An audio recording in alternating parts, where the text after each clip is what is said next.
ព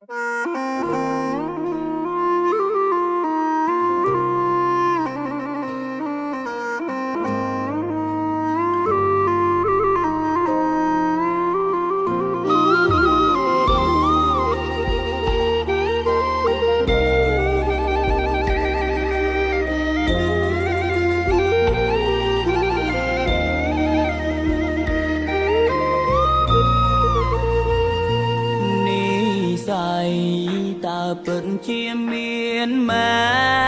នទេចង់សងជួបគេម្ដងទៀតទោះមិនបាននៅក្បែរកាយសូមត្រឹមមើលមុខឲ្យស្និទ្ធព្រោះមិត្តដូចជាដួងតារាត្រឹមដឹងថាមិនមែនជានិស្ស័យឡើយពួកពេកហើយមិនហ៊ានប្រាថ្នាព្រាមដូចជាកូនតនសាយបែរជាចង់បងប្រាថ្នាគួរធ្វើយ៉ាងណាជួយប្រាប់ខ្ញុំផងចានអើយចានអ្នករាធ្វើ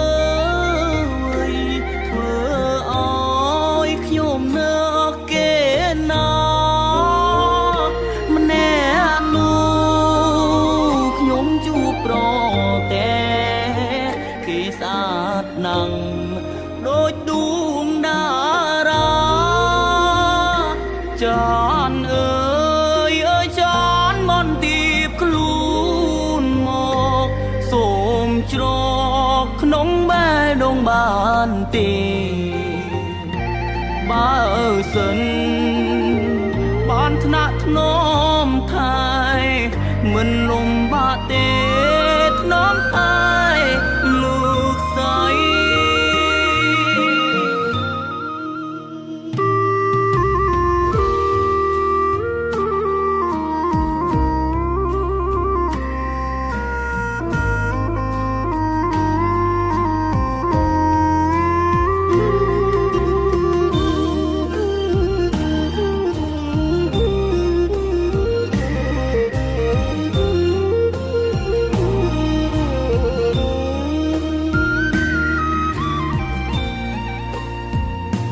ត្រឹមដឹងថាមិនមែនជានិស្ស័យឡើយពួកពេកហើយមិនហ៊ានប្រាថ្នាព្រាមដូចជាកូនតនសាយបែរជាចង់បងប្រាថ្នាគួរធ្វើយ៉ាងណាជួយប្រាប់ខ្ញុំផងចានអើយចានអ្នករាធ្វើឲ្យខ្ញុំនឹកគេណាម្នាក់នោះខ្ញុំជួបប្រតែគេស្អាតណាស់ដូចដួងតារាចានអើយចានមន់ទីបខ្លួនមកសូមច្រកក្នុងបេះដូងបានទេបើសិនបានថ្នាក់ធ្នម